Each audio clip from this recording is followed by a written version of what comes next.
Hello, Transformers fans. You know, I'm fairly certain that Age of Extinction is the only Transformers movie I've never talked about on this channel before, but I'm not gonna leave you dry or make you cry. Let's get high with this KSI guy.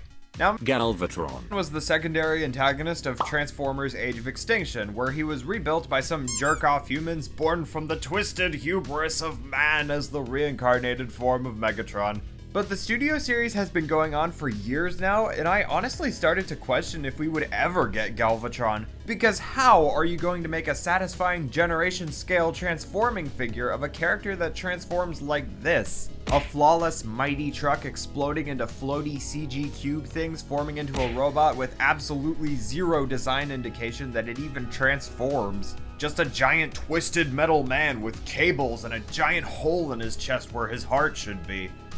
I get the feeling. God, movie Megatron wanted the cube so badly, he literally became the cube. And I get why they might have felt they had to change up the formula since it was the fourth Transformers movie, but it must have been an absolute design nightmare translating it to plastic. But lo and behold, Hasbro actually went and took that monstrous leap of faith, so let's get it on like Studio Series Galvatron. So right from the beginning, you know something's up. It doesn't look super traditionally Transformery, but I think it's neat how the designers have captured the look of this particular robot mode while still keeping it a manual transformation. The dark gray mixed in with the stunning, shiny silver paint gives it so much more presence than the boring, cloudy plastic made from the original toy.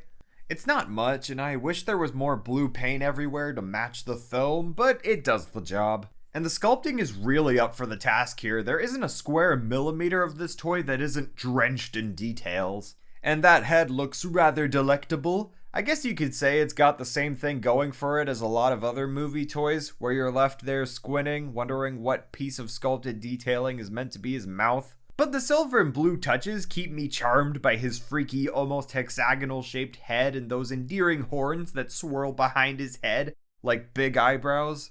The torso area comes across a bit flat, and I don't mean featureless flat, I mean physically flat, because it is.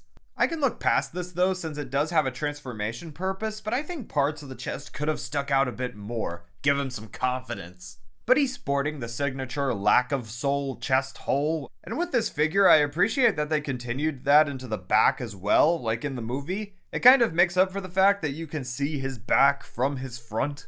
Moving down to the legs, he's swaggering the ever-pleasing thick thighs that will do the opposite of saving lives, complete with some heaving, stomping feet and the toes that emulate crab pinchers. The arms continue the movieverse design aesthetic of jumbled together robot parts with random pieces sticking out, but as arms go, they're rather helpful with the posing. They're impressively articulated at the shoulders and a hefty double-jointed elbow. The latter is probably more for transformation than posability though, since bending the elbow that way exposes the under forearm plastic gaps. I can't overlook this, however I feel if you're gonna do this much gappage, I feel there should at least be some wrist swivel out of it. But I was surprised that an effort was made to sculpt on those forearm blades he used to slice up that car in the movie. I suppose they could have been a separate part, but they're here now, and that's fine. But speaking of separate parts, Galvy Boy includes this coated silver cannon. The amount of detail they were able to fit onto this is frankly maddening. It does have an awkward rectangular peg sticking out the front for alt mode storage, but it works as an arm cannon hand thing. Although I'm fairly positive the only time it appears in the film is one scene in the background while Kate is screaming, "Tessa!" 900 times and telling her to run to the fields! Tessa, run to the field! It fits on really tightly though, which is a tad ironic seeing as how Galvatron's usually a loose cannon. He also comes with this Lego brick from hell which can attach to his arms. I don't think it's quite on par with G1 Galvatron's giant fuck you fusion cannon, but it's whatever. And it stores neatly in his chest compartment, which continues this absolutely intimidating level of detail here. So I'd say this is a super solid robot mode, all things considered. Initial photos did sort of give me a bit of photoshopped bodybuilder energy, but I've quickly gotten used to this vivacious villain's visuals. The articulation's good, the sculpting's great, the paintwork's okay, and it performs the near impossible task of interpreting this robot mode without any real squabbling kibble to compromise the look. Overall, a solid piece. Transform. The transformation's pretty wild and enigmatic. It's actually not too bad for most of it. The only real issue comes with making sure everything in the cab section stays tabbed together. I wouldn't say it fights against you, but you have to make sure everything is exactly where it needs to be and leave no room for error. Pretty much every bit of the interior gets filled up with zero free space, so the real estate is utilized effectively. Now glance a glare at this frightening Freightliner. Doesn't this truck just look like an intimidating bad guy? A huge, imposing, tough monster menacing the pavement it drives on? And then they use the same truck for Robotnik in the Sonic movie? The front basically looks perfect. The black and silver have really come to play, and the subtle dabs of blue for the headlights really contribute a lot. The sculpting strikes once again and absolutely crushes the look, with all the angular slants and commanding hard lines. The sides are still passable, however there's a bit more to be nitpicked.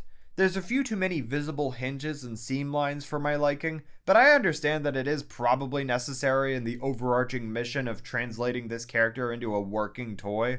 And there's still plenty to love with the picked out sculptage on the wheels, and even the flat looking rectangular gas canisters are accurate to the real world vehicle. And looking at the back,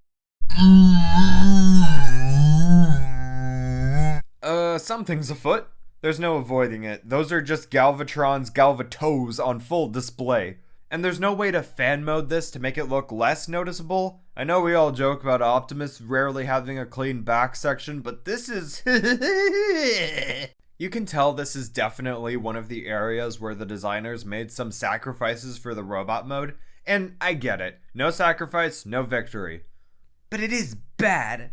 The weapons can plug into the sides. You can tell that's where this 6-missile toaster was intended for, like in the movie. And the circular cannon can crunch out in the back, giving it some use since it ain't hauling any trailers. So overall, this alt mode is satisfying and I do like it. It's a good enough presentation for the terrifying truck seen in the film, and it's officially licensed by Freightliner, so clearly a ton of effort went into making this as faithful of an adaptation as possible. But it ain't perfect. I'll say this, Galvatron might be one of, or possibly the most risky figure in the studio series so far. Considering how impractical the robot mode is with the gimmick of transforming, almost intentionally having no car parts on display, it's hard to believe this exists. I didn't see it coming.